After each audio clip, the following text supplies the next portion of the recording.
ላመስግነው ላመስግነው ላመስግነው ፍቅሩማ ያልቅ ነው። ላመስግነው ላመስግነው ላመስግነው ፍቅሩማ ያልቅ ነው።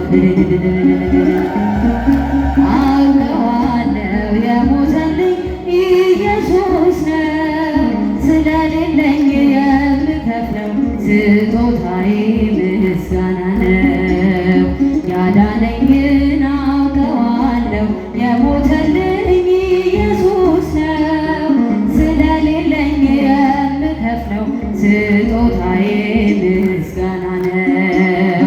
ቅኔ ባፈስ ምን ይደንቃል ደሙን በመስቀል አፍስሶ ስለ ልጁ መዳን ብሎ ነፍሱን ሳይቀር ለኔ ክሶ ፍቅር ይዞት ከጸባዖት በትሕትና መጥቶ ወርዶ ተቀደስኩኝ በነጩ በግ ቀራንዮ ጌታ ታርዶ።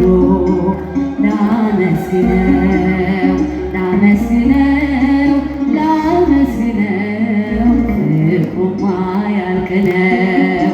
ላመስግነው ላመስግነው ላመስግነው ፍቅሩማ ያልቅ ነው። ያዳነኝን አውቀዋለሁ የሞተልኝ ኢየሱስ ነው። ስለሌለኝ የምከፍለው ስጦታዬ ምስጋና ነው። ያዳነኝን አውቀዋለሁ ስለሌለኝ የምከፍለው ስጦታዬ ምስጋና ነው።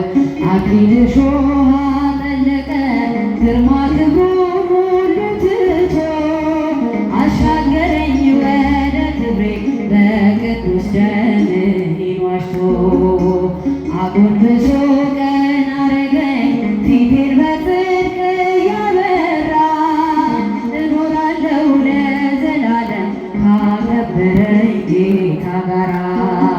ላመስግነው ላመስግነው ላመስግነው ፍቅሩማ ነው። ስለሌለኝ የምከፍለው ስጦታዬ ምስጋና ነው። ያዳነኝን አውቀዋለሁ ስለሌለኝ የምከፍለው ስጦታዬ ምስጋና ነው። ኢያቄም ወለዳ ኢያቄም ኢያቄም ወለዳ ኢያቄም ዳዊት ዘመዳ ኢያቄም ወለዳ ዳዊት ዘመዳ ኢያቄም ወለዳ ዳዊት ዘመዳ ኢያቄም ወለዳ ዳዊት ዘመዳ ኢያቄም ወለዳ ኢያቄም ወለዳ ኢያቄም ኢያቄም ወለዳ ኢያቄም ዳዊት ዘመዳ ኢያቄም ወለዳ ዳዊት ዘመዳ ዳዊት ዘመዳ ኢያቄም ወለዳ ዳዊት ዘመዳ ኢያቄም ወለዳ ኢያቄም ኢያቄም ወለዳ ኢያቄም ዳዊት ዘመዳ ኢያቄም ወለዳ ዳዊት ዘመዳ ኢያቄም ዳዊት ዘመዳ ኢያቄም ወለዳ ዳዊት ዘመዳ ኢያቄም። ዕለቱ ትምህርተ ወንጌል ነው። እድለኞች ነን። ዛሬ የሚያስተምሩን መምህራችን ታላቅ የቤተ ክርስቲያን አባት የመጽሐፍ መምህር ሙሉ በኩለሄ የሆኑ መምህራችን መጋቤ ምስጢር መምህር ፈንቴ እግዚአብሔር ፈቅዶ ቅዱስ ሚካኤል ወዶ በመካከላችን ተገኝተዋል። የዕለቱን ትምህርት የሚያስተምሩን እሳቸው ናቸው። መልአኩ ቅዱስ ሚካኤል መድኃኔዓለም ክርስቶስ እሱ ለቀደሙት አባቶቻችን ለቅዱሳን ነቢያት፣ ለቅዱሳን ሐዋርያት እንደዚሁም በየጊዜው ለሚነሱ ቅዱሳን ሊቃውንት የገለጸውን ሚስጥር ለመምህራችን ገልጾላቸው እንዲያስተምሩን እኛም ሰምተን በእውነት እንድንጠቀም መድኃኔዓለም ቅዱስ ፈቃዱ ይሁንልን እያለ ወደ መምህራችን እወስዳችኋለሁ። በስመ አብ ወወልድ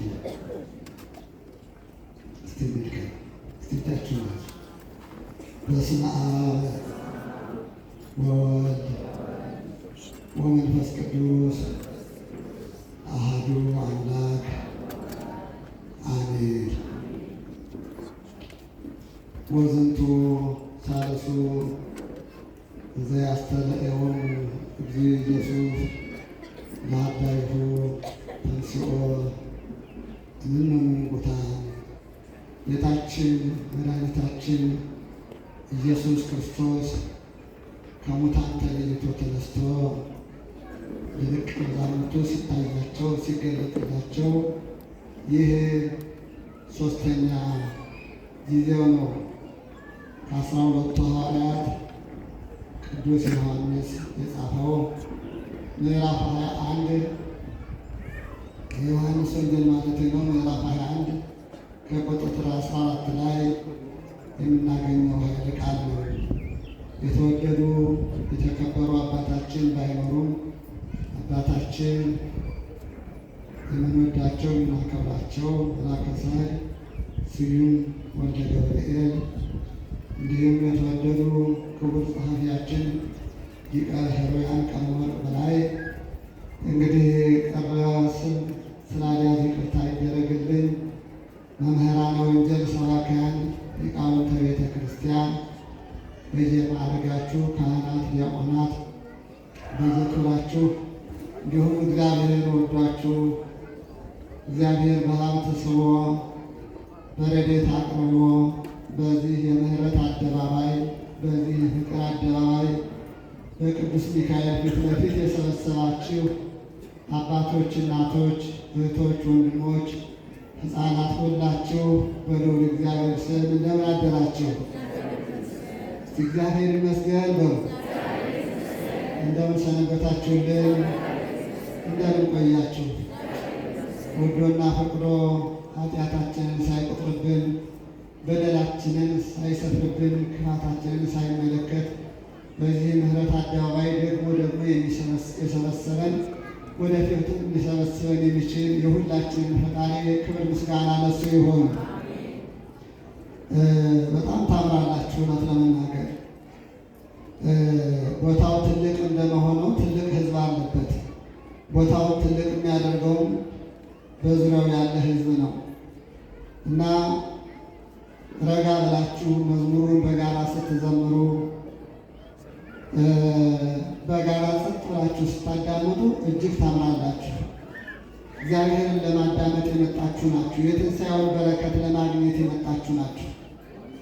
ዛቲ ፋሲካ ተስካረ ትንሣኤሁ ለመድኃኒነ ይላታል። ይቺ ፋሲካ ማለት የጌታችን የትንሣኤው መታሰቢያ ናት። ምንድን ናት? የትንሣኤው መታሰቢያ ናት። ለዚያ ነው ለትንሣኤው መታሰቢያ ነው እዚህ የተገኛችሁ። ዛቲ ፋሲካ ናሂ ወእረፍት። ፋሲካ እረፍት ናት ነው፣ እፎይ የሚባልባት የእረፍት ጊዜ ናት። አሁን ከሌላው ጊዜ በተለየ ይህ ጊዜ ስግደት የለበት፣ ጾም የለበት። ቅዳሴው በሰዓት ጠዋት ይቀደሳል። እኛም ያገኘናትን በሰዓቷ እንቀምሳለን አይደል? እንደ ድሮ ስጋው ባያመችም መቼም ያገኛችን ያቺ ፋሲካ ናትና እንደምንም ብለን በጠዋት እንቀምሳለን። ይህን የሚያመለክተን እዚህ መብላት መጠጣት ይህን ያህል ትርፍ ኖሮት አይመስለኝም። እዚህ ስለበላን ስለጠጣን ዋጋ ኖሮት አይደለም። ግን የሚያመለክተን በኋላ ጊዜ ሞተን ተነስተን የምናርፈውን ዕረፍተ መንግሥተ ሰማያት እንድናስታውስበት ነው። ይሄ ታስባላችሁ? ይሄ የዕረፍት ሰዓት የሆነበት ስግደቱ፣ ንስሐው፣ ብዙ ነገሮች ሁሉ የተቋረጡበትና ይህ የደስታ ጊዜ ነው። እፎይ በሉ እረፉ፣ ተንፍሱ ብላ ቤተ ክርስቲያን የዕረፍት ሰዓት የፈቀደችልን በኋላ ጊዜ ሞተን ተነስተን የዘላለም ሕይወት ስንኖር ፈቃደ ከፈቀደልን ወደ ዕረፍት ቦታ ሲያስገባል እፎይ ብለን የምንኖረው ግራ መጋባት የለ፣ መስራት የለ፣ ስራ ረፈድ የለ፣ መኪና መጠበቅ የለ። ያ የዘላለም ዕረፍት አያችሁ። መጣላት የለ፣ መጋጨት የለ፣ ጥላቻ የለ፣ መጨቆን መጨቆን የለ። ጨቋኝ የለ፣ ፍትሕ የሰፈነበት፣ ፍቅር የነገሰበት መድኃኔዓለም ኢየሱስ ክርስቶስ ያለበት ቦታ እዛ የምንኖር ሞተን ተነስተን መቃብርን ሞትን ድል ነስተን የምንኖርበትን ሕይወት ለማስታወስ ነው። ይሄ 40 ቀን 50 ቀን እንደዚህ በቆይታ የምናረፍትበት ምክንያት እና መብላት፣ መጠጣት፣ መስከር፣ መደነስ አይደለም ትርጉሙ። እንዲህ አርፋችሁ ትኖራላችሁ ሲለን ነው። ከምስጋና ይግባው መድኃኔዓለም እርፍ ብላችሁ የምትኖሩበት ዓለም አለ ሲለን ሊያሳርፈን ስለፈለገ ነው። ምልክት ነው ይሄ እና ትንሣኤው ደግሞ ምንድን ነው ካላችሁ ትንሣኤያችን የተረጋገጠበት ጊዜ ነው። እኛ የመነሳታችንን የሚረጋገጠው በክርስቶስ ትንሣኤ ነው። ሞትን ድል ነስቶ ሞት ድል የተነሳበት፣ መቃብር ድል የተነሳበት፣ ኃጢአታችንን የተሰረየበት ክርስቶስ መስዋዕት ሆኖ ደሙ ለዓለም የፈሰሰበት ነው። ለዓለም የፈሰሰ ደሙ፣ ለዓለም የተቆረሰ ሥጋው። ነገራችን ላይ የክርስቶስ መነሻው ምንድን ነው ስንል ፍቅር ነው። በዮሐንስ ወንጌል ምዕራፍ 3 ቁጥር 16 ላይ ስናየው እስመ ከመዝ አፍቀሮ እግዚአብሔር ለዓለም እስከ ወልዶ ዋህደ ወሀበ ወመጦ ቤዛ ኩሉ። እግዚአብሔር ዓለምን እንዲሁ ወዶታል፣ ተቀዳሚ ተከታይ የሌለው አንድ ልጁን ውረድ ተወለድ ሙት ተሰቀል ብሎ ወደ ዓለም ልኮታል። እግዚአብሔር የወደደው ጥቂት ሰው አይደለም። የአይሁድን ማህበረሰብ ነጮችን ብቻ አይደለም፣ ወይም ሀብታሞችን ብቻ አይደለም፣ ወይም ስልጣን ያላቸውን ጉልበት ያላቸውን ዘር ያላቸውን ባላባቶችን አይደለም። ዓለሙን ነው የወደደ። ክብር ምስጋና ይግባው። አይገባችሁ? እግዚአብሔር የወደደ ማንን ነው? ዓለሙን ነው። እስመ ከመዝ አፍቀሮ እግዚአብሔር ለዓለም ነው ያለ ዓለሙን። እግዚአብሔር የሚጠላው ሰው ጥቁር ነህ ብሎ፣ ወንዳ ነህ ብሎ፣ ድሃ ነህ ብሎ፣ በሽተኛ ነህ ብሎ፣ ዕውር ነህ፣ አንካሳ ነህ፣ ጎባጣ ነህ ብሎ፣ ድሃ ነህ፣ ምስኪን ነህ፣ ጦም አዳሪ ነህ ብሎ እግዚአብሔር ፍጥረቱን አይጠላም ወገኖች፣ አይጠላም። መነሻው ምንድን ነው ሲል ፍቅር ነው። እግዚአብሔር እንዲህ የተገደለበት፣ ከልዑል ዙፋን የወረደበት፣ በረት የተኛበት፣ በጨርቅ የተጠቀለለበት፣ ቦታውን ጥሎ የተሰደደበት፣ እንዲህ አይሁድ የጨከኑበት፣ አረመኔ ባህሪ ያሳዩበት፣ ምራቃቸውን የተፉበት፣ በችንካር የወጉት፣ በሚስማር የወጉት፣ እጁን ወቅተው አይበቃቸውም፣ እግሩን ይደግሙታል፣ ራሱን በዘንግ ይመቱታል፣ ምራቃቸውን የተፉበታል፣ ራሳቸውን ይነቀንቁበታል፣ ያሽማጠጡታል። ይህ ሁሉ ግፍ የተፈጸመበት እግዚአብሔር ምንድን ነው ውስጡ ያለው ምስጢር ሲባል ፍቅር ነው። አይደል ወገኖች? ፍቅር ነው። ይህ ካልሆነ ምን ይሆናል? እግዚአብሔር ከእኛ ምን ያገኘው ነገር አለ? ከእኛ ጉልበታሞች እንዲረዱት ፈልጎ መሰላችሁ እንዴ? እግዚአብሔር ነው ገንዘብ እንድናግዘው ፈልጎ ነው። ከእኛ እርዳታ ይጠይቃል እንዴ? እግዚአብሔር ከማናችን ነው እግዚአብሔር ከእርዳታ ቢጠይቅ? አዎ አሁን ቅድም ቤተ ክርስቲያኑ ይሄ እንዲነጠፍ ምናምን፣ አዎ ዓለም እርዳታ ይጠይቃል። እውነት ነው። እግዚአብሔር ግን እርዳታ ይጠይቃል። እግዚአብሔር ጉልበታሞች እንዲረዱት አይጠይቅም። ወታደሮች እንዲሰለፉለት አይጠይቅም። ጌታ በተያዘ ሰዓት ቅዱስ ጴጥሮስ ተናግሮ አሳይ በመዝጎ አንዱን አገልጋይ መጥቶት ነበር። ከኔ ጋር ናችሁ ምዕመናን? ያውላችሁ እዚህ ከመጣችሁ ሙሉ ልቡናችሁ ሙሉ ሀሳባችሁ ከማን ጋር ይሆን? ከእግዚአብሔር ጋር ሙሉ ሀሳባችሁ። በቃ አንሰርቅ። እዚህ ቦታ እንኳን መጠን ልቡናችን ለምን ነው የሚሰርቅልን? አይናችን ለምን ነው የሚጣድፈው? እዚህ እኮ ሰው ሲመጣ ሙሉ ለሙሉ ያለ ሰጥናው፣ ህሊናው፣ አይምሮ፣ ልቡ ከማን ጋር መሆን አለበት? ከፈጣሪ ጋር መሆን አለበት። አይናችሁ እንዲህ ሲዋልን ስላየው ነው ወገኖች። እና ጌታችን ኢየሱስ ክርስቶስ አሁን ይህንን ትንሣኤ ከማክበራችን በፊት አንዱ ሳምንት የጭንቀት ሳምንት ነበር፣ የፈተና ሳምንት ነበር። አይሁድ የሚያስሩበት፣ የሚኖሩበት፣ የሚመክሩበት እንግደለው፣ እንዴት አግኝተን እንግደለው፣ በሕዝብ መካከል ግን ይዘው ሁከት ይፈጠራል፣ ብጥብጥ ይፈጠራል፣ ሰው ይሞታል፣ ገንዘብ ይጠፋል። ስለዚህ እንዲያው ግል ቦታ ያለ ረብሻ ያለ ብጥብጥ የሰው ሕይወት ሳይጠፋ የሰው ገንዘብ ሳይጠፋ ምን ይዝበት ቦታ ምን እናገኝ እያለ ይመክሩ ነበር። በቃ ጭንቀት ነበር፣ ግራ መጋባት ነበር።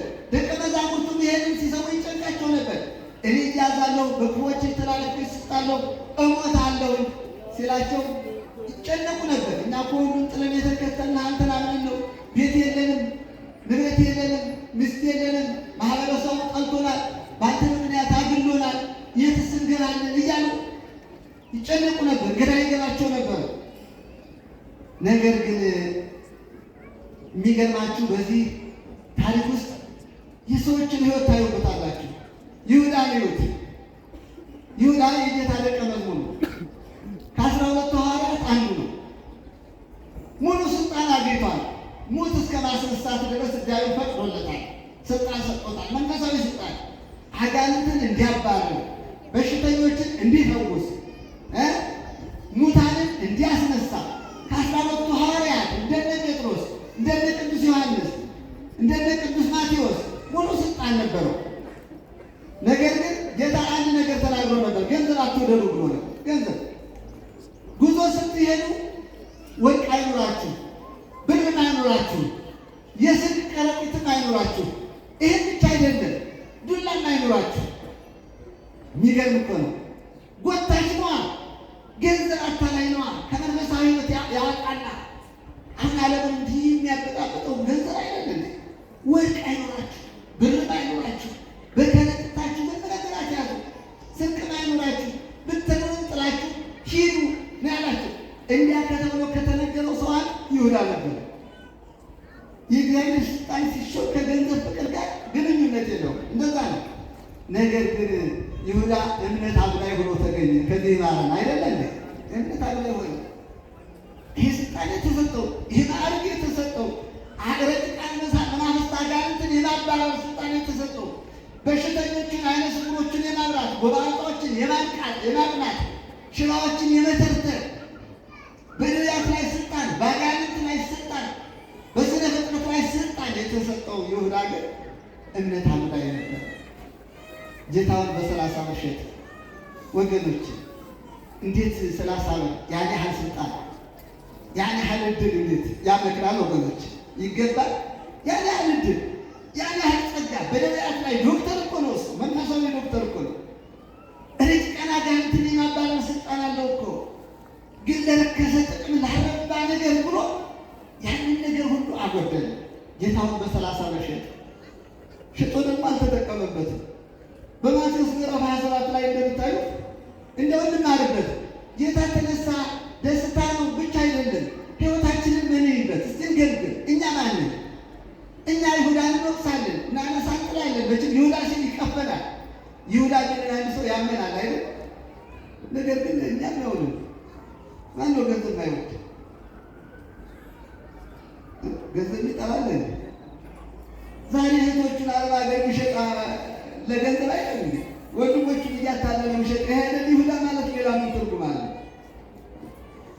ስራ አለ፣ እድል አለ፣ ዶላር አለ እያለ የሚሸጠው ይሄ አይደለም። ይሄ እኮ ነው። እና ራሳችን ልናይበት ነው የሚገባል። እውነቱን መጽሐፍ ቅዱስ ራስ የምናይበት መስታወት ነው።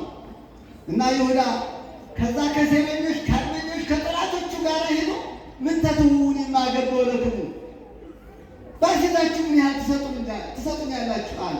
ወተሰናው ያህሉ በ30 ብር 30 ብር እንሰጥሃለን ቀላል አሉት። እንዴ እሱን ከሰጣችሁ በቂ ነው። አይገርማችሁ?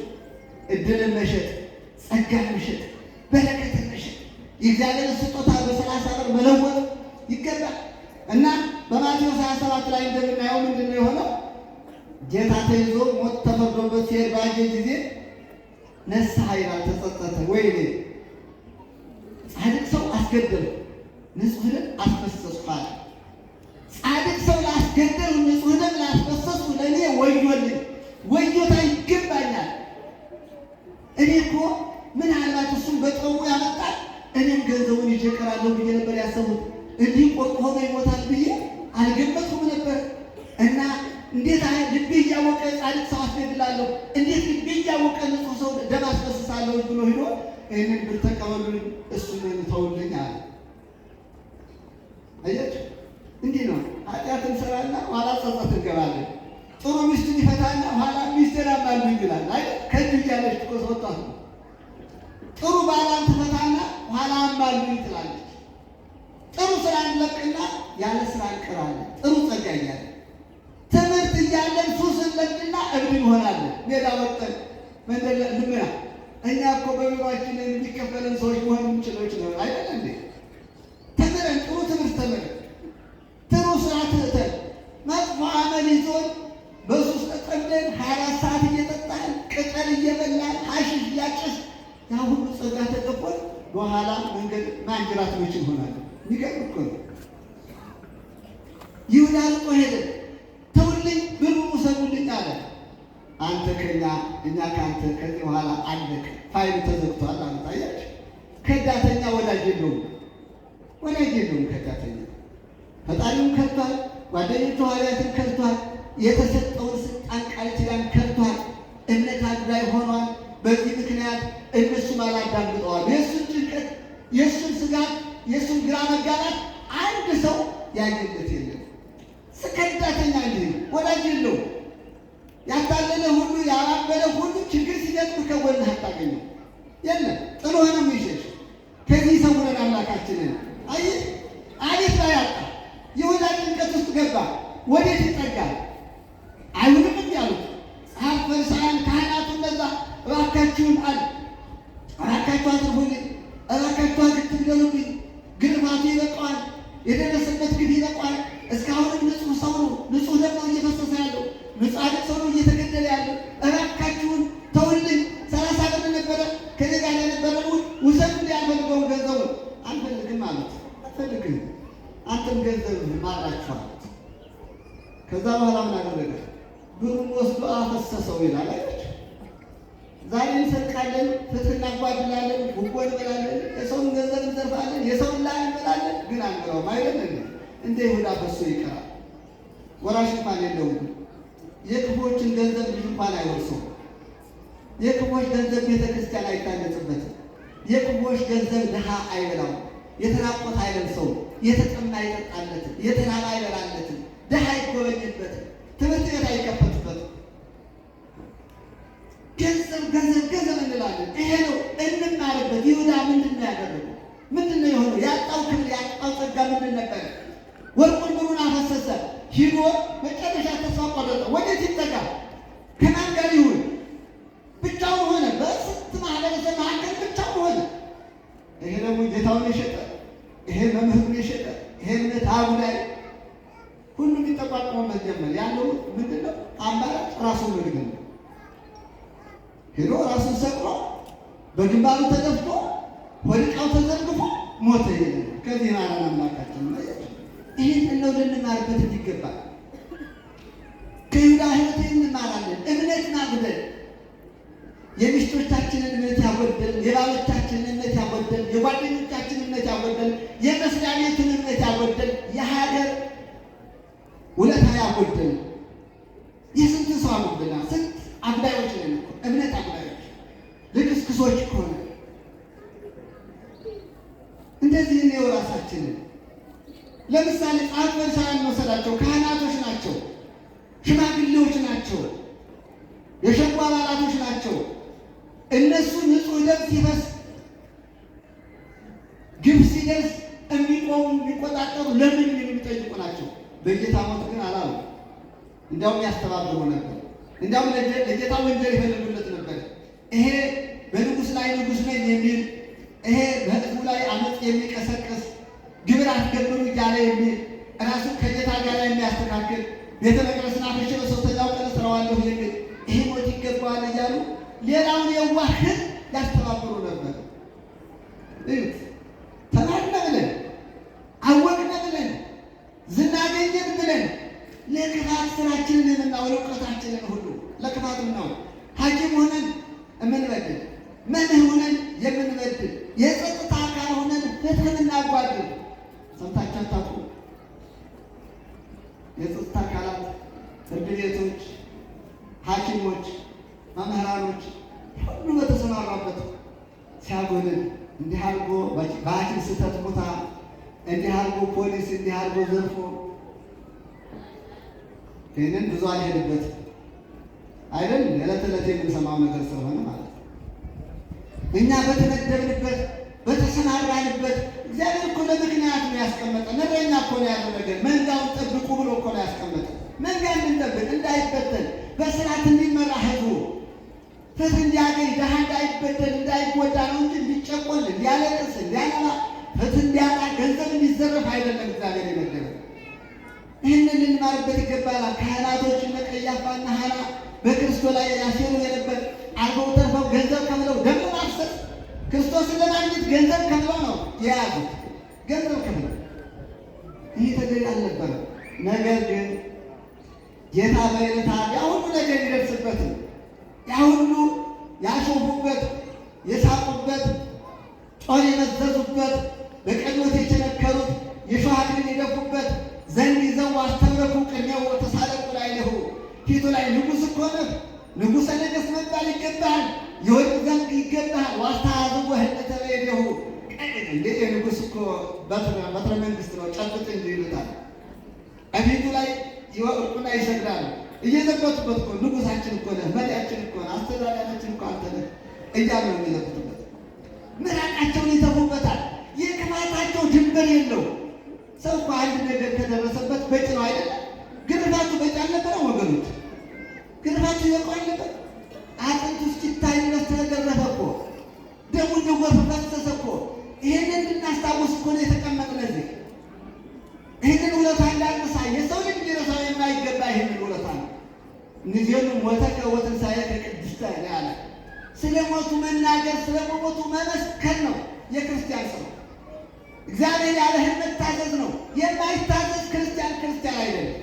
የማይታዘዝ ያዘዝኋችሁን ሁሉ እንዲያደርጉ ንገሯቸው ብሏል ሐዋርያት። ሐዋርያት ወደ ዓለም ሲበትናቸው ምንድን ነው ያላቸው? እያስተማራችሁ እያጠመቃችሁ ደቀ መዛሙርት አድርጓቸው። መጀመሪያ ትምህርት ያስፈልጋታል። የቤተ ክርስቲያን ታላቁ ተልእኮ ትምህርት ነው። ስራዋ ይሄ ነው፣ ማስተማር ነው። ያልተማረውን ማስተማር፣ የተማረውን ማጽናት፣ ማጥመቅ፣ ክርስቲያን ማድረግ የቤተ ክርስቲያን ዓላማ የቆመችበት ቅድስት ቤተ ክርስቲያን እዚህ ክርስቶስ ደም የፈሰሰባት ታቦተ ሕጉ ያለባት መስቀሉ ላይ የተሰየመባት ቅድስት ቤተ ክርስቲያን ይህንን አገልግሎት ነው። ማስተማር ሳትሰለች ማስተማር፣ ዛሬ ነገም ማስተማር፣ ማጥመቅ፣ ማቁረብ፣ መናዘዝ፣ ደቀ መዝሙር ማድረግ፣ እግዚአብሔር ያዘዘውን ደግሞ አድርጉ ብላ መንገድ አድርጉ። ይሄን ብሏል እግዚአብሔር። አትግደሉ ብሏል፣ አታመንዝሩ ብሏል፣ አትስረቅ ብሏል፣ በሐሰት አትማል ብሏል። ነገረ ሰሪ አትሁን፣ ውሸታም አትሁን፣ ቀናተኛ አትሁን፣ ከአተኛ አትሁን፣ ተንኮለኛ አትሁን፣ በሰው መካከል ነገር አትዝራ፣ ሰውን አታጋጭ፣ አታጣላ፣ ዘረኛ አትሁን ብላት ማስተማር አለባት። ብሔርተኛ አትሁን፣ ዘረኛ አትሁን። እግዚአብሔር እኮ የጥል ግድግዳን አፈረሰ ነው የሚለው። አብራርሶ ደርምሶ የጣለውን እኮ ነው እኛ መለሰን እየተከለ ያለን። በኤፌሶን ምዕራፍ 2 ላይ ተመልከቱ። ቁጥር 11 ጀምራችሁ እርቃችሁ የነበራችሁትን አቀረባችሁ፣ ተለያይታችሁ የነበራችሁትን አንድ አደረገላችሁ፣ በመስቀሉ ሰላም ወረደ አለ። ክብር ምስጋና። በመስቀሉ ሰላም ወረደ፣ ሰላም አወረደ እግዚአብሔር። አረማውያንና አይሁዳውያን እየተባሉ ይገፋፉ የነበሩትን አይሁድ አረማውያንን ይጸየፋቸው። እኛ ግዙራን፣ እናንተ ኢግዙራን ናችሁ፣ እናንተ ጣዖት አምላኪ ነን፣ እኛ እግዚአብሔር አምላኪ ነን፣ እናንተ እግዚአብሔር የላችሁም፣ እግዚአብሔር የለሾች እያሉ ይጸየፏቸው ይንቋቸው የነበረን ክርስቶስ በደሙ ቀድሶ አንድ አደረጋቸው። ክብር ምስጋና ይግባው። አንድ ቤተሰብ አደረጋቸው። እየሰማችሁ ነው ምዕመናን? ይሄ ነው ዓላማችሁ። ጥላቻን መጸየፍ መቻል፣ ከመልካም ነገር ጋር መተባበር ነው። የፍቅር ሰው መሆን ነው። የፍቅር ሰው መሆን አለ ክርስቶስ ፍቅር አይደስገደው ነው። ፍቅር እኮ ነው። እግዚአብሔር ሰው ካልጠላ፣ እግዚአብሔር ቀይ ጥቁር ካላለ፣ እግዚአብሔር ዛጎሳ ካላለ፣ አንተ አፍሪካዊ ነህ አንተ አውሮፓዊ ነህ ካላለ፣ እግዚአብሔር አንተ ሀብታም አንተ ደሃ ነህ ካላለ፣ ካልነጠለን፣ ካለያየን እኛ የምንለያየው ለምንድን ነው? እኛን ማነው የዘራብን? ተለያዩ ብሎ ያስተማረን ማለት ነው። ማነው ተገዳደሩት፣ ተነቃቀፉ፣ አትዋደዱ ያለን ማነው? እግዚአብሔር ፍቅር ነው እንላለን 24 ሰዓት። ማነው የፍቅር ሰው የሆነ? እኛ በልቡናችን ተቀብለናል። እግዚአብሔርን በፍቅር ተቀብለናል። እግዚአብሔርን በፍቅር የተቀበለ ሰው ይጣላል? ፍቅር ማለት ምን ማለት ነው? ትርጉሙ የልቡና ህብረት፣ የልቡና አንድነት ማለት እኮ ነው። ልብ አንድ ሲሆን እኮ ነው ፍቅር። ለምን ሰላም አልመጣም ይላል? ልብህ ሸፍቶ ከሽታ ሆድ ውስጥ እንዴት ሰላም ይመጣል? ልባችን ከቶ የለ፣ ልቡናችን ኮብልሎ የለ፣ ልባችን ሽፍታ አይደለ፣ ልቡናችን ቂመኛ አይደለ፣ ልቡናችን ተንኮለኛ አይደለ፣ እንዴት ሰላም ይመጣል? ፍቅር አይደል የመሰረቱ የሁሉስ ነገር? የሁሉም ነገር ሰላም ለማግኘት ምን ያስፈልጋል? ፍቅር ያስፈልጋል። ፍቅር ባለበት ሰላም አለ፣ ሰላም ባለበት እግዚአብሔር አለ አይደል? እግዚአብሔር አለ። ይህ ኢኮኖሚ ነገር ነው ወገኖች፣ ይህንን ለማየት ነው። እና አይዋቸውማ ልናየው የሚገባ እዚህ ውስጥ ራሳችንን ነው። በጌታ ላይ ያንን ያህል አድማ እኔ አድማቸው አይደለም፣ ክሳቸው አይደለም፣ ጭካኔያቸው ይገርማል። ሆኖ የሾህ አክሊል በወርቁ ራስ ላይ መድፋት፣ በምስማር እጅንም እግርንም መቸንከር፣ በጦር ጎንን መውቃት፣ በምራቅ መጥፋት፣ በጥፊ መምታት፣ ፊቱን ሸፍነው ተነበየ ለነ ክርስቶስ መኑ ኮራከው መኑ ጸፋከ። አንተ የባህሪ እውቀት አውቃለሁ ትላለህ፣ በልስቲ የመታህን ንገረን። ፊቱን ሸፍነው እኮ ነው። በውጪ በጥፊ እየመቱ ነው። በዘንግ ራሱን እየመቱ እኮ ነው። ይህንን ነው ንቤሉ ሞተከ ወትንሣኤከ ቅድስተ። ነገረ ሞትህን እናገራለን፣ እንመሰክራለን፣ ቅድስት ትንሣኤህን እናስተምራለን። ይሄ ነው ትርጉሙ ነገሩ። ነገር ግን መድኃኒዓለም ኢየሱስ ክርስቶስ ይህን ሁሉ ክፋት፣ ይህን ሁሉ ተንኮል በትንሣኤው ቀየረው። ክብር ምስጋና ይግባው አምላካችንን። በትንሣኤው ለወጠው፣ ገለበጠው። ተንኮለኛ አፈረ፣ ተንኮለኛ ተዋረደ። ያ ሁሉ ያሴር የነበረ ገንዘብ ያወጣ የነበረ ያ ሁሉ እሁለት ኩምሽሽ ቃለ ሁሉ መቃብር ያስጠብቁ ነበር። የሚገርማችሁ ነገር ዘበኛ ጠርተው ገዝተው ይህንን ሰው አናግረው ተማሪዎቹ ሰጡ እንዳይወስዱ ጠብቁልን ብለው 3 ቀን መቃብሩን ያስጠብቁ ነበር። ነገር ግን ዘበኛ ያቆመዋል እንዴ? መድኃኒዓለምን ዘበኛ ያቆመዋል ይሆናል እንዴ? የእኛ ጉልበት ያቆማል እግዚአብሔር? የእግዚአብሔር ታሪክ ይመስለናል እንጂ አናቆምም። የእግዚአብሔር ስራ አይቆምም። በምንም ታምር የእግዚአብሔር ስራ ይቀጥላል። ቤተክርስቲያን ለምን መከራ በዛባት? ለምን ፈተና በዛባት? የራሱ ለምን ፈተና በዛበት? እሱ ምን አድርጎ ነው? ዕውራንን እያበራ አንካሳን እያረታ የተራባቸው የተራቡትን እያበላ ባህርን ጸጥ እያደረገ የሞቱትን እያስነሳች እግራቸውን እየፈታ በምኩራባቸው እየተዘዋወረ መንግሥቱ ወንጌል እያስተማረ ምን አድርግ ተብሎ ነው የሞተው? እኔን የጠላ እናንተንም ይጠላል አይደል ያለ ጌታ? እናንተንም ይጠላል። ክርስቲያኖች ትጠላላችሁ። ለምን ነው ቤተክርስቲያን ፈተና የበዛባት? ክርስቲያኖች የሚታረዱት፣ ገዳማት የሚደፈሩት፣ ቤተክርስቲያን የሚቃጠለው ለምንድን ነው? ለምንድን ነው ክርስቶስ ይሁን የተቀበለው? ግን ነው እኔን የጠላ እናንተን ይጠላል፣ እኔን ያሳደደ እናንተን ያሳድዳል ነው ያለ። እንደዛ ነው የነገረን። ጌታን የጠላ ነው እኛን ይጠላል። ክርስቲያንን ይጠላ እግዚአብሔርን ይጠላ ነው አይደል? ክርስቲያንን ይጠላ፣ ማተብ ይጠላ፣ መስቀል ይጠላ የማን ጠላት ነው? የማን ጠላት ነው? አረ መልሱ ሊተው መስቀል ይጠላ የማን ጠላት ነው? የእግዚአብሔር ጠላት ነው። ማተብ ይጠላ የማን ጠላት ነው? ታቦት ይጠላ የማን ጠላት ነው? ድንግል ይጠላ የማን ጠላት ነው? ጠላት ነው። ሐዋርያት እንዳለ ያላችሁ እኔን የጠላ እናንተን ይጠላል። ለምን ተጠላን አትበሉ። በዓለሙ መከራ አለባችሁ፣ ትሳደዳላችሁ፣ ንብረታችሁን ትቀማላችሁ፣ ትታሰራላችሁ፣ ቁልቁል ትሰቀላላችሁ፣ ቆዳችሁን ትገፈፋላችሁ፣ ፍትህ ታጣላችሁ፣ ትጨቆናላችሁ፣ ሰሚ የላችሁ፣ ማለት እንትን የሚያዳምጣችሁ የለም። ዓለም እንዲህ ያደርስባችኋል። ነገር ግን ያለ እንደ ሙት ልጅ አልተዋችሁም። ክብር ምስጋና ይግባው። እንደ ሙት ልጅ እናት አባት እንደሌለው ልጅ አልተዋችሁም። ክብር ምስጋና ይግባው። ምንም መከራ ቢደርስባችሁ፣ ቤተክርስቲያን ቢቃጠል፣ ምዕመናን ቢታረዱ፣ ካህናት ቢገደሉ፣ ከቦታ ቦታ ቢፈናቀሉ፣ ቢርባቸው፣ እግራቸው በሰንሰለት ቢሆን 1,000 ሚሊዮን ክርስቲያኖች አልቀዋል። ግን ቤተክርስቲያን ተሰጥቶላቸዋል። የነ ጊዮርጊስ ቤተክርስቲያን ቆሞላቸዋል። የነ ቅዱስ ቂርቆስ ቤተክርስቲያን ተሰጥቶላቸዋል። ታቦት ተቀርጾላቸዋል። እነ ቅድስት አርሴማ ቤተክርስቲያን ተሰጥቶላቸዋል። የደረሳባቸው ጉብና ምኑ ተቆጥሮ ምኑ ተደርጎ ወገኖች። ስለዚህ ለምን እንጠላለን ካላችሁ የእግዚአብሔር ስለሆናችሁ ነው። ሌላ ምክንያት የለም። እንደዛ ብለን ነው እንቀበለው የሚገባ። በሶስተኛው ቀን ታሪክ ተረገለበት።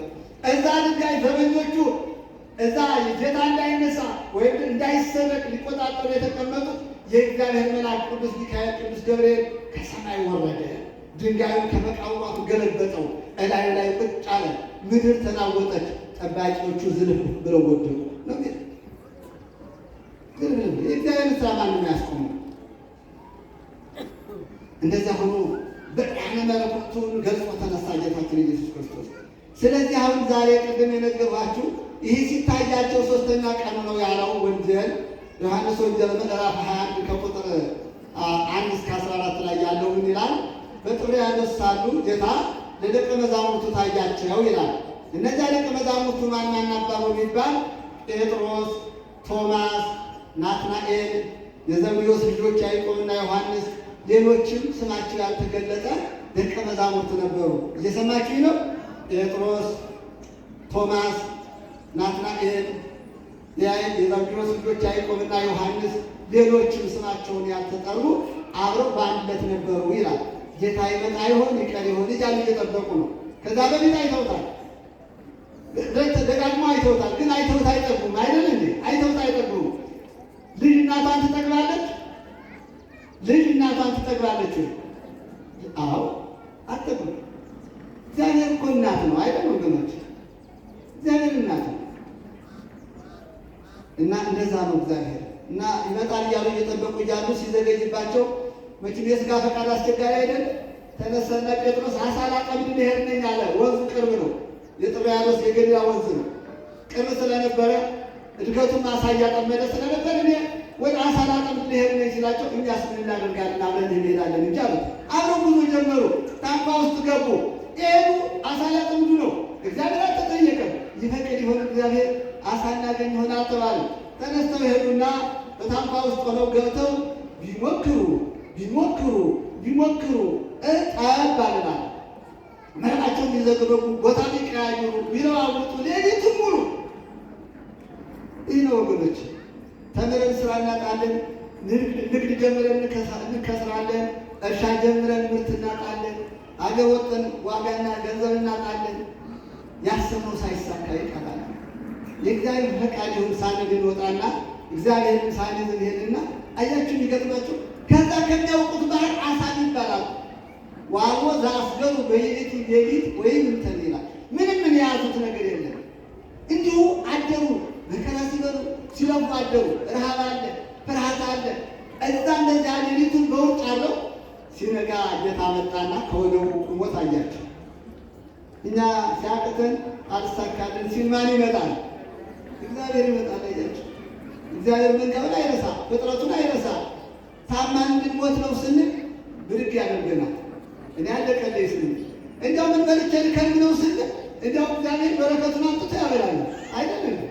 አሁን እንዲያው ስራ የሚባል የት ላገኝ ነው ስንል ሳናስበው ስራ እናገኛለን። እግዚአብሔር ነገር እንደዚህ ነው። ሌሊቱን ሙሉ ሲለፉ አድረዋል፣ ሲታክቱ አድረዋል። ብዙ የሚያለፋን ነገር አለ። ትዳር መስርተን ትዳር የሚፈርስብን፣ ስራ ፈልገን ስራ ያጣን፣ ስራ ገብተን እልል ብለን ስራ አገኘሁ ብለን ግን ደሞዙ ወር እስከ ወር አላደርስ ያለ መኪና ገዝቻለሁ አለፈልኝ ከዚህ በኋላ ሲል ነዳጁ ቆሞ የሚያስቸግረው አይደለም። መኪና የገዛ ያ ሰው አለፈለት ብለን አይደል ምናስብ። አሁን ሰሞኑን ምን አላችሁ? ባልገዛን ያለ ሰው የለም። መኪናው በቀረ ነበረ አላል። ቆርቆሮ ለመግዛት ነው ስንጣደር የነበረ። እግዚአብሔርን ትተን መኪና የገዛ ሰው ቤት የሰራ ሰው ችግር የማይገጥመው ይመስለናል። መኪና ገዛ ብለን ነዳጅ ባዶ እዛ 3 ቀን 4 ቀን ሰልፍ ይዘን እንሰነበታለን። አለም እንዲህ ነው፣ ይከዳል። ነዳጅ ይቆማል። አያችሁ፣ የሚቆም መስሎን የሚያውቅ ነገር ይቆማ። በቃ እንደዚህ ነው። ይህንን ባል ይሄ ቢሆን እግዚአብሔር ቢፈቅድ ቅድም ሐናና ኢያቄም ምንድን ነው ያሉት? ራእይ አዩ አይደለ? ተቀምጠው ሲነበብ ሰምታችሁታል። ታምኑ ሰማችሁ እኮ ቁጭ ብለው እንደው ለምነው እግዚአብሔር ሲደክማቸው ካሉበት እንቅልፍ ወሰዳቸው። እንደተቀመጡ ወሰዳቸው እንቅልፍ እና ወዲያው ራእይ አዩ። ለኢያቄም ራእይ፣ ለራሷም ለሐናም ራእይ አዩ። ካዩ በኋላ ተገረሙና ብድግ ብለው ሲነሱ የእግዚአብሔር ፈቃድ ይሁንና ማለት ህልሙ ሐሰትም ሊሆን ይችላል እንዳሉት አልፈነደቁም። ይሄን ህልም አይተናልና እንወዳለን ብለው ሙሉ በሙሉ አልተማመኑ። የእግዚአብሔር ፈቃድ ይሁን ወገኖች። ትዳር ስንመሰረት እግዚአብሔር ይቅደም፣ ስራም ስንይዝ እግዚአብሔር ይቅደም፣ ትምህርታችንን ስንጀምር እግዚአብሔር ይቅደም። አስጨርሰኝ፣ ትዳሬን አዝልቅልኝ፣ ባርክልኝ እንበል እንጂ በድኳኑ በየሆቴሉ እየሄድን ዳንችራ የምታወገኖች ስንቱ ዳንችራ ተመቶ ስንት ገንዘብ አልቆ ስንት መኪና ስንት ዘፋኝ እንትን ብሎ በኋላ ሁሉም ነገር ዜሮ የገባው ፍርድ ቤት ሁሉም ነገር ዘፋኝ ተቀጥሮ እኮ ነው። ስንት ገንዘብ ለዘፋኝ ለማሲንቆ ለበገና ለዳንችራ መች ያወጣ ነው ገንዘብ ምን አለ ለድሃ ብንሰጠው፣ ለመቄዶንያ ብንሰጠው አይሻልም ወገኖች? ለመቄዶንያ ሰርጋችንን ለመቄዶንያ ብንሰጠው እዛ እኮ የፈረሰ የሰው ገላ እየተሰራበት ነው ያለ አይደል እንዴ? የፈረሰ የሰው ገላ እየታነጸበት እኮ ነው ያለ፣ እየተገነባበት እኮ ነው ያለ እኮ ነው። ዋልቦ ዘአስገሩ በይእቲ ሌሊት በተአንቡት የያዙት ነገር የለም። ሲነጋ ግን ማን መጣ? አሁን ሲነጋ አይደል የሚመጣ? ጨለማው ሲያልፍ፣ መከራው ሲያልፍ ማለት እኮ ነው። ጭንቁ ሲያልፍ፣ ፈተናው ሲያልፍ፣ እግዚአብሔር ሊያሳልፈው ሲል ብቅ ይላል። እነሱ ግን ጌታ መሆኑን አላወቁም ማለት እዳልቁሙ እንደኛው አሳ ፈላጊ መስሏቸው ነው። እንደኛው አሳ ፈልጎ የመጣ ሰው ነው የመሰላቸውና አላወቁትም ነበር። እግዚአብሔር ካልፈቀደ እንዴት ይታወቃል? የእኛስ ልቡና ካልፈለገው እግዚአብሔር እንዴት ይገኛል? እኛ የሚፈልገው ልቡና ሲኖረን ነው፣ እኛ ስንፈልገው ነው። እናም ከዛ በኋላ እንዲያው የምንቀምሰው ነገር አለ፣ የሆነ ነገር አለ የምንቀምሰው ነገር ብሎ ጠየቃቸው። ኧረ ምንም የለም፣ አንዲት ዓሣ እንኳን አልያዙም፣ ምንም ነገር የለም፣ የምንቀምሰውም የለም አሉት። በሉ እንግዲያውስ ከታንኳው በስተቀኝ በኩል መረባችሁን ጣሉታል። ከምኑ በኩል? ከታንኳው በምን በኩል? በስተቀኝ በኩል። ያለበትን ቦታ እናውቅ ማለት ነው። አያችሁ፣ እንዲህ ነው። እኛ የት እንደምንጥል አናውቅ። ሁሉንም ነው የምንሞክረው፣ ሁሉንም ቦታ ነው የምንሞክረው። ያለበትን የሚያውቅ ፈጣሪ ነው። እዚያው ባህል እኮ ነው። ከታንኳው በስተቀኝ በኩል ዓሣ ምርት ሞልቷል። ዓሣ ተኝቷል። ያ ሁሉ ኑሩ ሌሊት እንደዛ ሲደክሙ እንደዚያ ሲለፉ እንደዛ ያጡት ዓሣ ከታንኳው በስተቀኝ በኩል መረባችሁን ጣሉ ወትረክቡ ብዙኃን፣ ብዙ ታገኛላችሁ ያለ ብዙ እናገኛለን ወገኖች፣ አትከስሩም። አሁን እናንተ አረፈድን እንዲያው ሰባችሁ እንዲያው ታምር አንባቢው እንዲያው እነዚህ ካህናቶች ብላችሁ ይሆናል። ግን ምን ታገኛላችሁ? ምን ታገኛላችሁ? ብዙ ታገኛላችሁ። ወትረክቡ ብዙኃን ያለ እቺ ታንኳ ቅድስት ቤተክርስቲያን አይደለች? አዎ እኮ እሷ ናት እኮ። እዚህ እኮ ነው በረከት ያለ። ጓዳችሁ የሚሞላ ከዚህ ሄደው በረከት እኮ ነው። አሁን ገበያ ሸምታችሁ ስትገቡ እውነት እንዲያው እንጀራ ይወጣዋል ብላችሁ ታስባላችሁ? ጤፉን ታስባላችሁ? አዎ ሽንኩርቱን ስታዩት፣ በርበሬውን ስታዩት፣ ዘይቱን ስታዩት ወዲያ ደርስናል ብላችሁ ታስባላችሁ? ግን እግዚአብሔር ምን ያደርገዋል? ከጥቂት ብዙ ነገር ያስገኛል። እግዚአብሔር ብዙ ነገር መፍጠር ይችላል። እግዚአብሔር ከጥቂቱ ነገር ብዙ ነገር ይፈጥራል። እግዚአብሔር በምስጋና ይገው ብዙ ነገር ይፈጥራል። ለዚህ እንዲህ ብለን እንመን። ወትረክቡ ብዙኃን ያለ እሺ አለኛ ስለፋ ነበር ስታክት ያደረግ እንደ ቃልህ ደስ ይበልህ አንተ ነው ያሉት። ወቃልህ ከሰና ወልድ እሺ ብለው እሺ እግዚአብሔርን እሺ ሊሉት ይገባል። ሰይጣን ነው እንዲበሉት የተባለ እግዚአብሔር እሺ ብለው ከታንኳው በስተቀኝ መረባቸውን ሲጥሉ 153 ዓሣ ተያዘላቸው። 153 አይደል? መረቡ እስኪበጠስ ድረስ ሲጎትቱ መረቡ ሊበጠስ ግን መረቡ አልተበጠሰም። ለመረቡ ጽናት ሰጠው እግዚአብሔር። 153 ዓሣ የተሸከመ መረብ አልተበጠሰም። ወይም ብዛት የተሰጠ መስገብ ይላል። መረቡ አልተበጠሰም። ጎትቶ ለማውጣት አቃታቸው። አይ እንደዛ ሲለክሙ እንደዛ ሲለዋሉ እንዲህ ታተርፋላችሁ ብለን ነው ቤተክርስቲያን እንጠራችሁ። ብዙ ታገኛላችሁ፣ ከትንሹ ብዙ ታገኛላችሁ። እግዚአብሔር ከጥቂቱ ብዙ መፍጠር የሚችል አምላክ ነው። ከዚህ በኋላ ነው አይናቸው ይበራላችሁ። እግዚአብሔር የሚታወቀው ስራ ሰርቶ ነው። እንደኛ መድረክ ላይ ወጥቶ አይደለም። እንደኛ ተቀባብቶኛ እንደኛ በማውራት ነገር በማሳመን ነገር በመሰንጠቅ አይደለም እግዚአብሔር የሚታወቀው። እግዚአብሔር ስራ ሰርቶ ነው የሚታወቀው። ግድ የለም ስራ ሰርተን እንታወቅ፣ ስራ ሰርተን እንታይ፣ ስራችን ይመስክር። ጌታችንን እኮ ጌታችሁ ነኝ አላላቸው። የሚቀመስ ነገር አለ ነው ያላቸው። አረ ምንም የለም ነው ያሉት። የለም ነው ያሉት። ምንም የለንም አሉ። በሉ መረባችሁ በዚህ ካጣ 153 ዓሣ ብዙ ትይዛላችሁ ብሎ ነበር። ቃሏን አበለ መድኃኔዓለም ኢየሱስ ክርስቶስ። ዓሣው ተያዘ፣ ጎትቶ ማውጣት ተሳናቸው። ሲወጡ ውጭ ላይ ደግሞ የሚገባችሁ ነገር ምን ፍሙ መርቶ ዓሣው ተጠብሶ ማዕድ ተሰጥቶ ጠበቃቸው ይላል። ከምስጋና ይገው ከውስጥ የመጣው ብቻ አይደለም፣ ከውስጥ የመጣው ብቻ አይደለም። አይ ውጭ ላይም ሲወጡ እሳቱ መርቶ ዓሣው ተጠብሶ ማዕድ ተሰርቶ ጠበቃቸው። እግዚአብሔር ይጎልበታል እንዴ? ትሁን ዘይት ሐጸት ሳታቆል ትሰጣለህ፣ ታሰጥን ዘይት ነጸት ሳታነጥፍ ታጠጣለህ፣ ታለካለህ።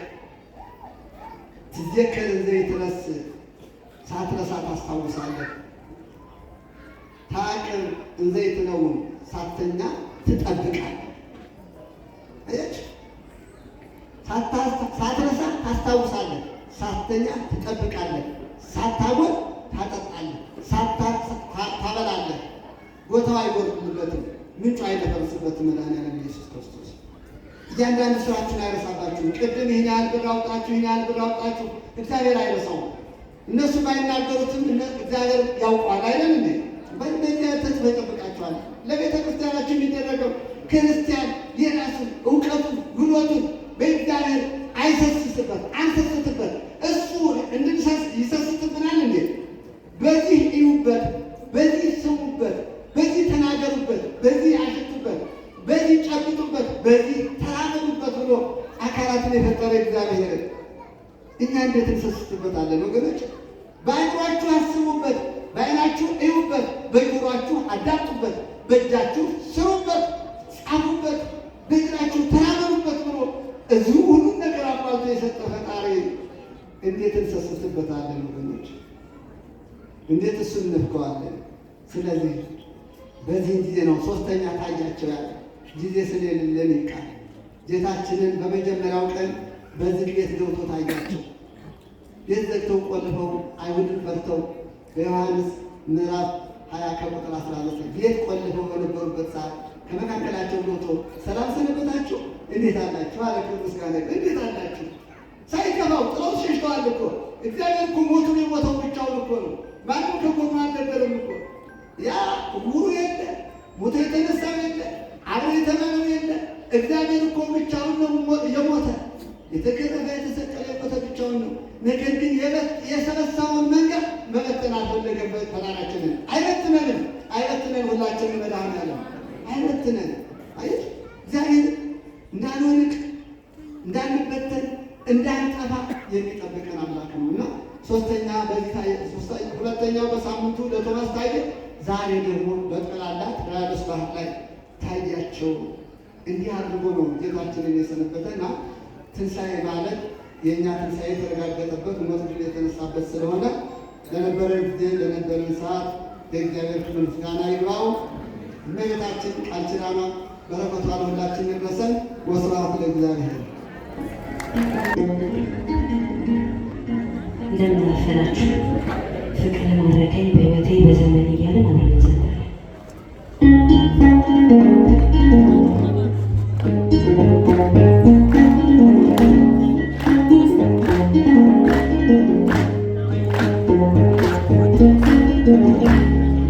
ፍቅር ማረከኝ በሕይወቴ በዘመኔ፣ ፍቅር ማረከኝ በሕይወቴ በዘመኔ፣ እግዚአብሔር ለኔ መድኃኒቴ፣ ፍቅር ማረከኝ በሕይወቴ በዘመኔ፣ ፍቅር ማረከኝ በሕይወቴ በዘመኔ፣ ፍቅር ማረከኝ በሕይወቴ በዘመኔ፣ እግዚአብሔር ለኔ መድኃኒቴ፣ ፍቅር ማረከኝ በሕይወቴ በዘመኔ፣ ተገዝቻለሁ በወርቅ ደም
በሆነው በንጉሳችን ባንተ ተመካን በፈጣሪያችን አዳኝ በሆነው በንጉሳችን ፍቅር ማረከኝ በሕይወቴ በዘመኔ ፍቅር ማረከኝ በሕይወቴ በዘመኔ እግዚአብሔር ለኔ መድኃኒቴ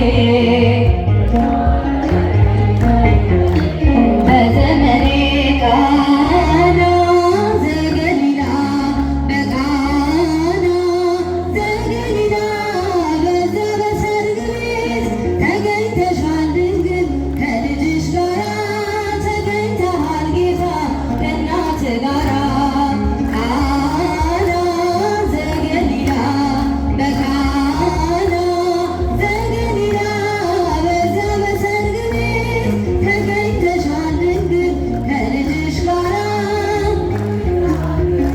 ከእናት ጋራ እድምተኞች ሞልተው የተጋበዙት ሲበሉ ሲጠጡ ወይኑ አልቆበት ድንግል እናታችን ቤዛዊት ዓለም አንቺ ደረስሽለት ሆንሽው አማላጅ ቃና ዘገሊላ በቃና ዘገሊላ በዛ በሰርግ ቤት ተገኝተሻል ድንግል ከልጅሽ ጋራ ከእናት ጋራ አንተ እያለህ ማፈር የለባቸው ሁሉ ይቻልሃል ወይኑ ሙላላቸው ማድጋ ባዶ ነው ብለሽ የተናገርሽ ጌታን ያሳሰብሽው እመቤታችን ነሽ ቃና ዘገሊላ በቃና ዘገሊላ በዛ በሰርግ ቤት ተገኝተሻል ድንግል ከልጅሽ ጋራ ተገኝተሃል ጌታ ከእናት ጋራ የጌታ አምላክነት የተገለጠበት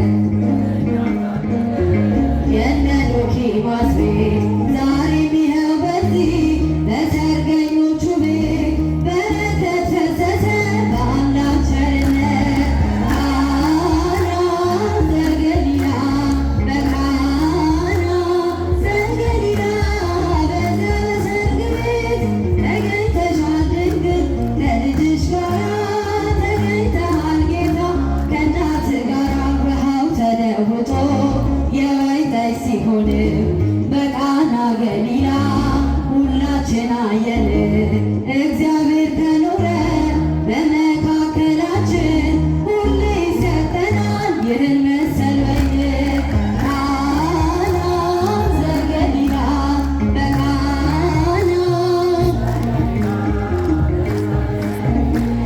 ተገኝተሻል ድንግል ከልጅሽ ጋራ ተገኝተሃል ጌታ ከእናት ጋራ ኢያቄም ወሐና ኢያቄም ወሐና ኢያቄም ወሐና ኢያቄም ወሐና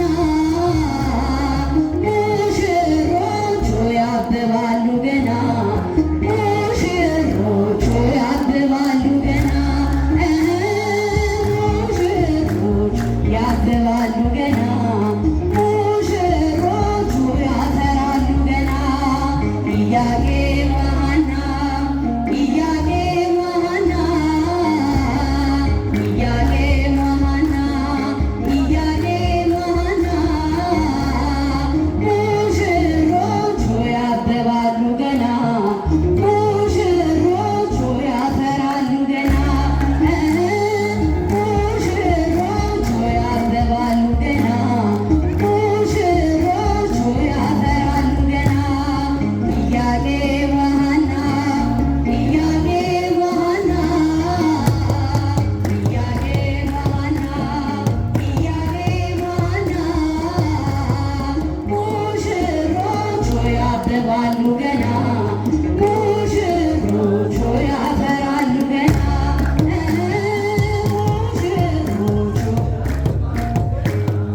ሙሽሮቹ ያፈራሉ ገና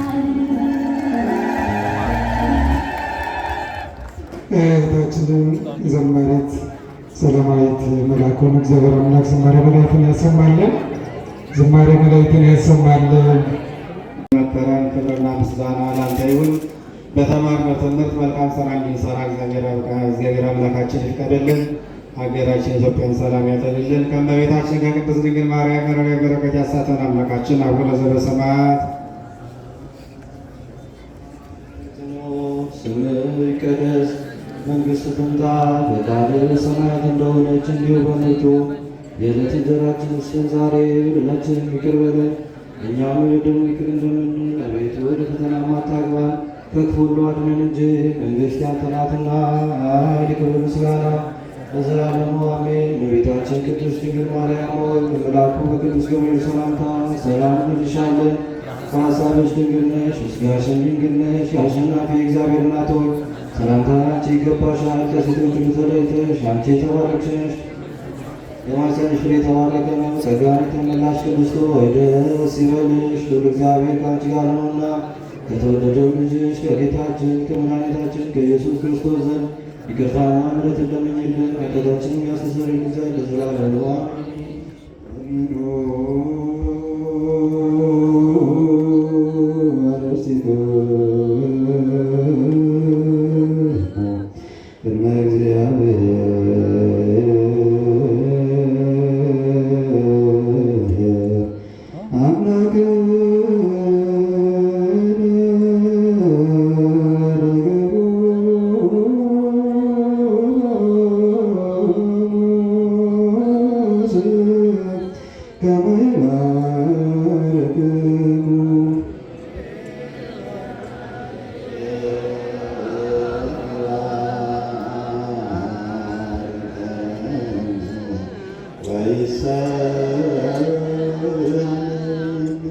ጌታ ሆይ ሕዝብህን አድን፣ ርስትህን ባርክ።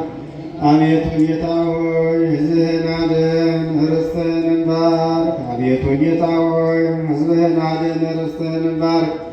እስከ ዘላለሙ ጠብቃቸው፣ ከፍ ከፍ ማድረጋቸው በአንድ በጌታችንና በአምላካችን በመድኃኒታችን በኢየሱስ ክርስቶስ በክቡር ደሙ የዋጅሃት ቤዛም የሆንሃት ቅድስት ቤተ ክርስቲያንን ጠብቃት። ለነገሥታትና ለመኳንንት ለንጹሕ ወገንና ቅዱስ ለሆነ ሕዝብ የጠራት በዚህ ቤተ ክርስቲያን ገጽታችሁ ተሰብስባችሁ የጸለያችሁ የጌታችን የመድኃኒታችን የኢየሱስ ክርስቶስ ቅዱስ ሥጋውን ክቡር ደሙን የተቀበላችሁ በማወቅ ወይም ባለማወቅ የሠራችሁትን ኃጢአታችሁን በደላችሁን ሁሉ ይቅር ይበላችሁ። ሥጋ መለኮት ስላይባል ሥጋው የሕግና የሥርዓቱ ስለመሆን ደግሞ አሸናፊ እግዚአብሔር ልጅ በድንጋሌ ሥጋ በድንጋሌ ሕሊና በጥንት የምትሆን የማርያም ልጅ ኢየሱስ ክርስቶስ ባለፈው ይቅር ይበላችሁ፣ በሚመጣው ይጠብቃችሁ። አባቶች፣ ካህናት፣ ወንድሞች፣ ዲያቆናት ከዚህም የተሰበሰባችሁ ወንዶችም ሴቶችም እንዲሁም ሕፃናት ከኃጢአት ማሰሪያ የተፈታችሁ ንጹሐን ሁኑ። እኔንም እናንተንም ለመንግሥተ ሰማያት የበቃን የተዘጋጀን ያደርገን ዘንድ እግዚኦ መሐረነ ክርስቶስ።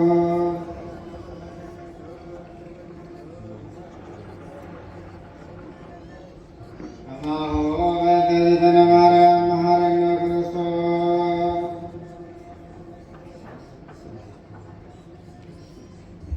ክርስቶስ ተንሥአ እሙታን አሰሮ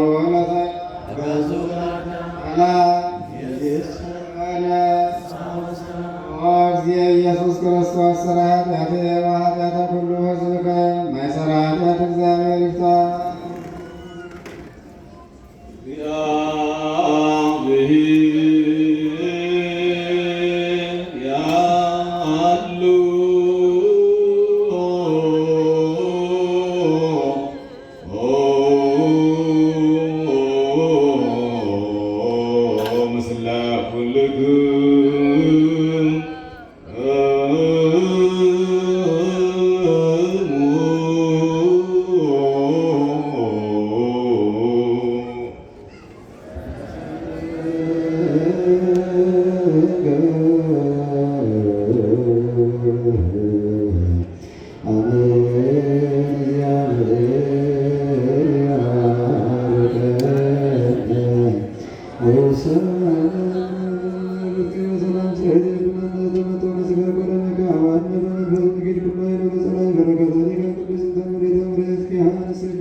ኩሉ ማረስም የደመረን ጉሩብ ዘዋበን ስጋው ቅዱስ አለሙ ክብረን ጸጋ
በሰላም ያላችሁ በሰላም ወደ ቤታችሁ ያግባችሁ። ሚካኤል ስለሆነ